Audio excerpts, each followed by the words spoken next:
Hello and welcome to part 1 of your session 17 lecture on homeopathic medicine.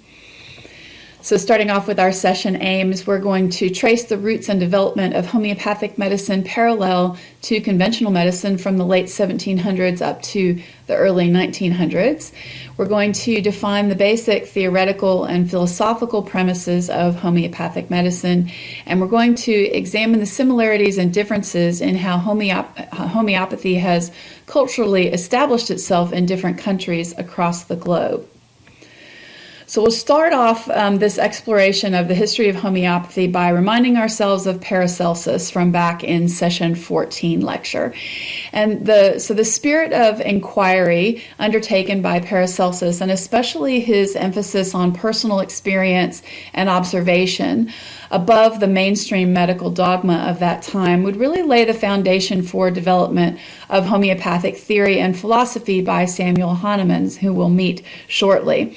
Additionally, Paracelsus's concept of the dose makes the poison is clearly a thread in homeopathic theory, as many homeopathic remedies are poisonous substances in material doses, in larger doses, but they're curative in minute doses, and we'll talk more about the minute dose in this lecture as well. So Paracelsus stated that what makes a man ill also cures him, and that's very, very similar to the theory of Samuel Hahnemann that he used to develop the method of homeopathy in the system. We can go back even further to the time of Hippocrates to see that the first reference to that principle of what makes a man ill also cures him, that we also see that in the Hippocratic corpus. And there's reference to such therapeutics as treating vomiting by using emetic herbs. So emetic herbs will make you vomit, and those were used to treat vomiting in Hippocrates' time. And we'll talk much more about that idea of what makes you ill also will cure you later on in this lecture. So just refreshing ourselves as to Paracelsus, he was an alchemist. He was taught by the Benedictine monks and nearby his home, and he learned through personal experience as well. He placed a lot of stock in personal experience, which was a big similarity also with Samuel Hahnemann, which we'll see. He believed above all in an observed personal experience as a source of knowledge rather than academic learning. So you might remember from session 14 that he was not all that enamored of academia, and he wasn't in it for too long because he was drummed out because of the way he was bucking the dogma of the time. He believed that all matter is alive, including minerals and stones, and he followed both a materialistic and a vitalistic way of medicine, but above all, his methods were holistic. He created a 3-element classification system in his framework, where the 3 elements that he used primarily were mercury, sulfur, and salt. And these were metals that were used very commonly in alchemy. Basically, he said there are only 3 kinds of medicine and 3 kinds of illness. Each medicus will remember to give mercury to mercurial diseases, salt to saline diseases, and sulfur to sulfuric diseases. He was considered the father of chemistry, and also he incorporated astrology and vitalistic philosophy into his practice. And he used very small doses of poisons in order to stimulate healing. And so we'll see this theme a little bit later as well. So Paracelsus was moving away from earlier models of disease as a curse from the gods, though he did believe that God and the spirit had influence over health and disease. Cure by similars formed the basis of much of folk medicine at that period of time, and so he was an avid observer of folk medicine, and he believed that those traditions really held the benefit of long-term observation and effectiveness. Iatrochemists or vitalists considered inorganic substances to be alive. So, as I said, rocks or minerals or stones. And mechanical philosophers thought them to be dead. So this was quite a distinction between the mechanists or the vitalists. The image on this slide is mercury sulfide. So it combines 2 of these 3 elements that are noted by Paracelsus. And now we meet Samuel Hahnemann, who I've referred to a couple of times already. So he was the father, or is the father, of homeopathy and homeopathic medicine. He lived from 1755 to 1843, and he was the third of 5 children. His father was a German porcelain painter, and he was very devoted to study from a young age, despite the fact that his father wanted him to learn a trade. He was very gifted academically, and particularly in languages early on. By the age of 13, he was already serving as a tutor, and ultimately he translated over 20 major scientific and medical texts. And so certainly during the production of those translations, he was also learning a lot about medicine and science through that avenue. And he obtained his degree in medicine in 1779. Now, this would have been the mainstream medicine of that time. So this was more than 200 years after Paracelsus, and you'll remember from our past couple of lectures that the practice of medicine during this time, and the medicine that Samuel Hahnemann would have studied originally, was according to the theory of the 4 humors, and thought that a return to wellness would flow from actions taken by a physician to drain excesses in the humors, or to balance the humors. And so medicine at this point in time was quite harmful, and we'll come back to that in a second. So, or actually now on this slide, sorry, I thought it was 2 slides hence. So Hahnemann's original study of medicine, this is what was going on with his contemporaries in medicine at that time. In order to balance the humors, bloodletting was used. Oftentimes this was profound amounts of blood, very large amounts of blood. Leeches were used as a method of bloodletting. Purging, or emesis, which is obviously evacuating everything from the GI tract. The giving of toxic substances, particularly at this time mercury and arsenic, were much used. Very primitive surgeries, topical mineral applications, ingestion of minerals, and these may or may not have been harmful minerals. Exhalation and perspiration, these were also thought to be ways of draining the humors, and fontanelles and setons. And so the image here on this slide is of a bloodletting procedure, and that was done with an instrument called a phleem. That's what the doctor is holding in his hand. And as I mentioned, oftentimes really profound amounts of blood were drained.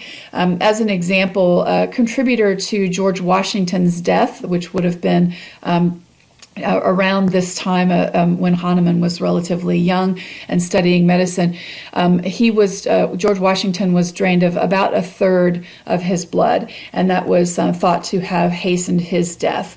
So this was no small thing when they were doing bloodletting, whereas if they were using leeches, it was probably a less profound loss of blood through that method.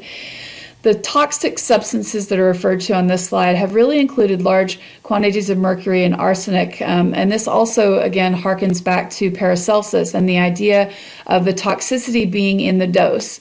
So Paracelsus, 200 years prior to this, would have used very small doses of toxic substances as medicine, recognizing that they were toxic in larger doses. But the later use of mercury, especially in large-scale treatment of syphilis in the intervening time between Paracelsus and Hahnemann, had taken those smaller doses up to a much more toxic level, and folks were actually getting chronic mercury and arsenic toxicity from their medicine. Remember also that in Hahnemann's time, this was before germ theory and other developments in the understanding of the cause of illness. So Hahnemann was working in a time of medicine where medicine really didn't have, mainstream medicine really didn't have a huge amount to offer, and the big developments in scientific medicine were still yet to come. So Hahnemann saw the harm that medicine was doing, and he looked around and he decided for himself that medicine was actually doing more harm than good, and that medicine was working from a place of not fully understanding the nature of disease, and instead using medicines and treatment practices that were very harmful, if not lethal, to the patient. And he really felt like he couldn't participate in that. So he stepped out of practice and he returned to study and writing from 1885 to 1889. 1885 to 1889. And he stated about his stepping out of medicine, "My sense of duty would not easily allow me to treat the unknown pathological state of my suffering brethren with these unknown medicines.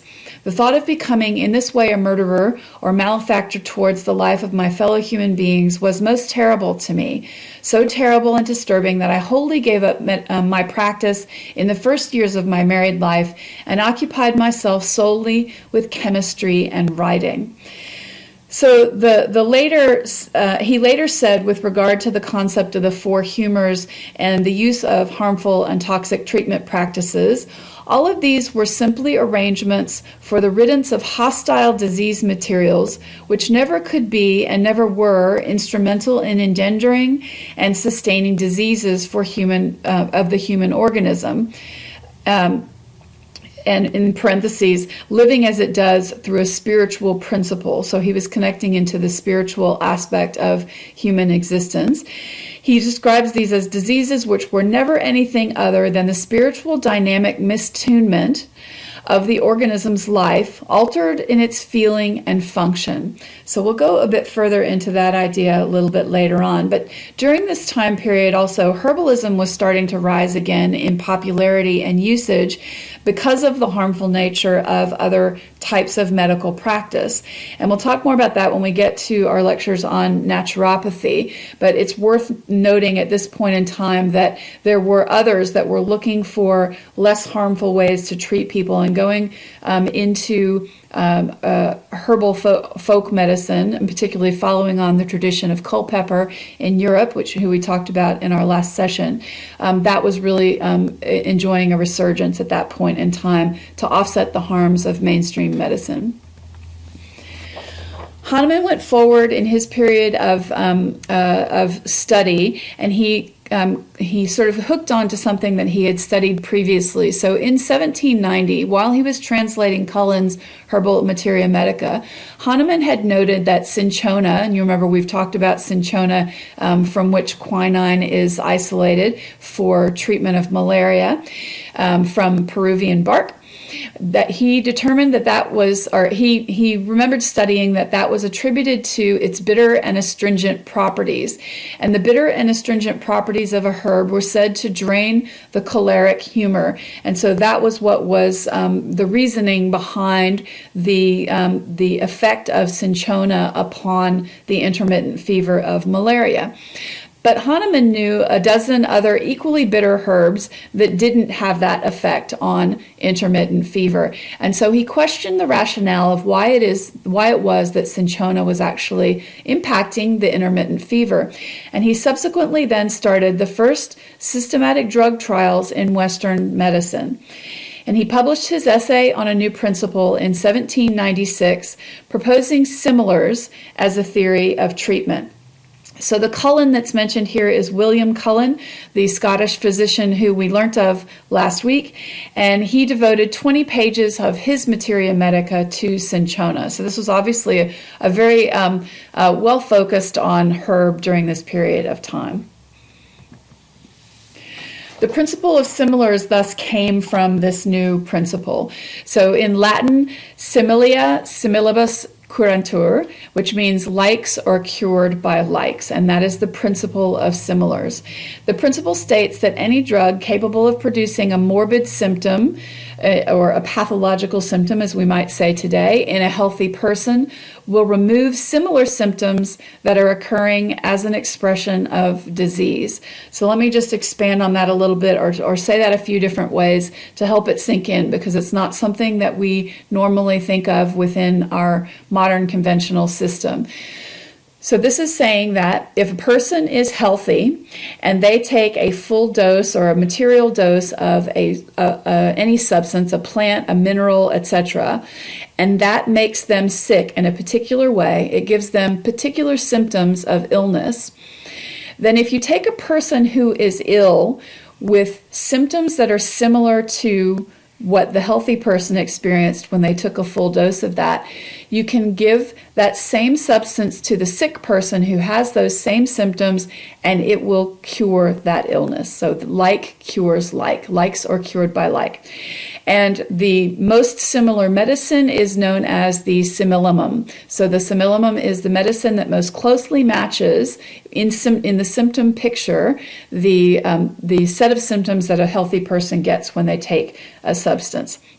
So the image on this slide is the flowering parts of Cinchona officinalis, or Peruvian bark, which was the plant that started Hahnemann's quest to find what heals disease. He then went forward and conducted human trials. He created a method for some of the first clinical trials in medicine, and he named these provings.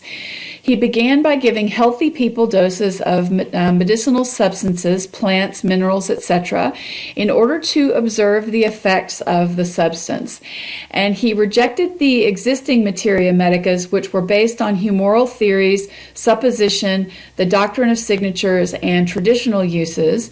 And instead, he aimed to create a new materia medica, which was based on his method of scientific research using provings.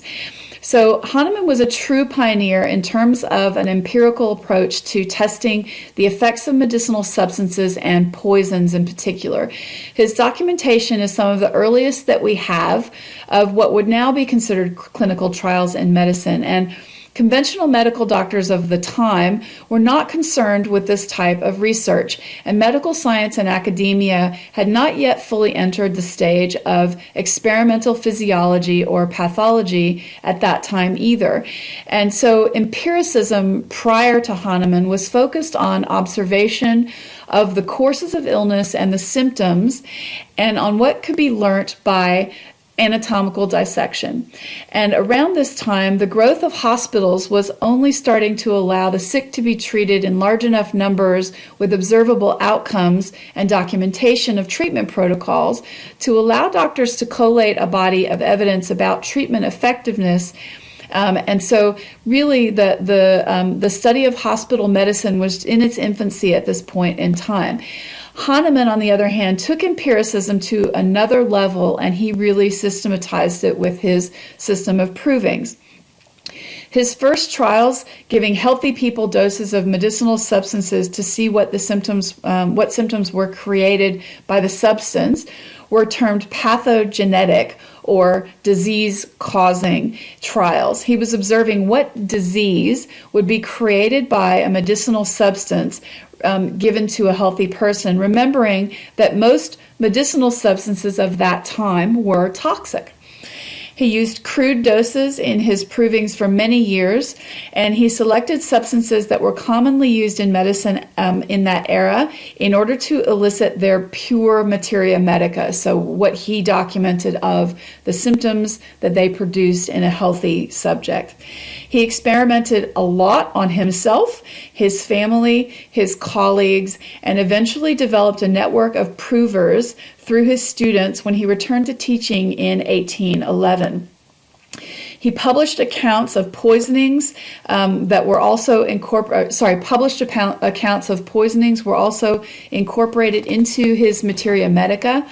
And he insisted on using what are called simplex medicines, so medicines containing only a single substance or plant, so that the true action of each substance could be discovered, whereas at the time, medicines would tend to be a combination of different agents, maybe different herbs with minerals mixed in, or even animal products mixed in.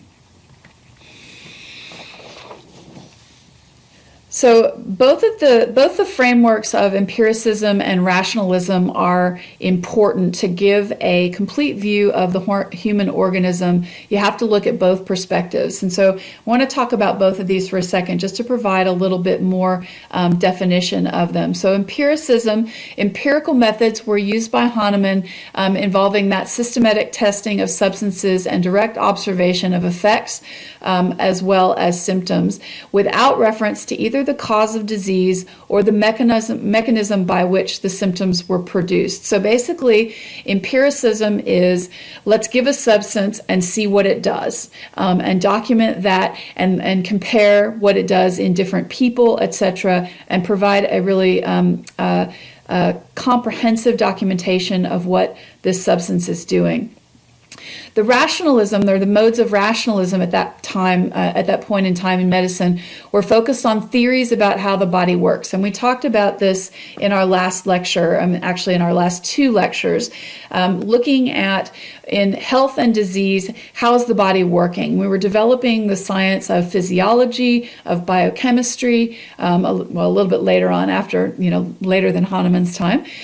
And then applying those theories to diagnose and classify diseases and to apply treatments that theoretically would be suited. So this is probably the most important aspect of the distinction, especially at this point in time in medicine, between empiricism and rationalism, is that empiricism was using methods similar to what Paracelsus was using before, which is direct observation of you give a remedy, you give a medicine, you look at what it does to a disease, or in Hahnemann's case, you look at what symptoms it produces in a healthy person, and you use that to decide whether you're going to apply that remedy in the future to somebody else, because you are wanting to have that same effect on somebody else in the future. Whereas rationalism was working on, okay, let's figure out how the human body works mechanistically, and then when somebody gets sick, we can come up with theories about what we might apply to that sickness based on our understanding of the way the body works. So obviously both of these are very important methods of investigation, and we don't want to create an inference in any way that either one of these is unimportant by the fact that we're talking more about empiricism in this lecture than perhaps in our other lectures. But this really remains true today in terms of the empirical methods that were used by Hahnemann, and empiricism that's used generally in natural medicine, or often in natural medicine, were based on inductive reasoning, and the rationalistic approach to medicine is really based on deductive reasoning. And that separation between complementary medicine and mainstream or conventional medicine really still exists today. Aside from that general difference in approach, it's really important to note that Hahnemann's empiricism included observation of mental and emotional symptoms. There was no distinction between body and mind and emotions or spirit. So he was working from a very holistic perspective on an outcomes-based approach to medicine, whereas the rationalists of the time were really just looking at the body. They were looking at the body mechanistically and how it worked from a perspective of physiology or chemistry, or further explorations in anatomy, and particularly pathological anatomy.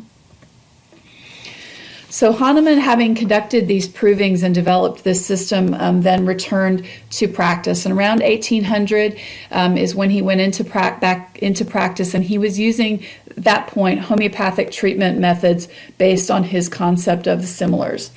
In 1810, he wrote the first edition of his Organon of Rational Healing, which is now known as the Organon of Medicine, in order to teach medical practitioners this new method. And in 1811, he started teaching at the University of Leipzig, and he attracted a small group of unorthodox young medical students to come and learn his system. The Organon of Medicine went through many different editions and names, and expanded and changed greatly over time as his theory progressed. The first edition that was translated into English was in 1833. The image here on the slide is of the 6th edition, and that was when it was translated into English, as it's noted at the bottom there of the cover of the book. Hahnemann, at that point in time, really shared another set of qualities with Paracelsus. He had an abrasive demeanor, and he was prone to stirring the pot a bit. And he took on the business of the apothecaries at that point. And whilst Paracelsus had objected to and protested the profit-sharing relationship between doctors and apothecaries, Hahnemann rose against the monopoly that the apothecaries had on making medicines and the high prices that they were charging at that time, as well as the low quality of medicines in some instances. And he claimed them to be unfit to make the types of medicines that he was using in his treatment methods, and so he made his own medicines. We have some effects going on here. Homeopathy as a term was derived from the Greek homeos, which means similar, and pathos, which means suffering.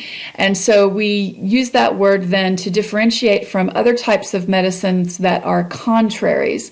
Allopathy is the term for that, and that means opposite suffering. So the majority of medicine that is used today, both in conventional medicine and in some instances in complementary medicine as well, when you're applying a substance that is going against a disease by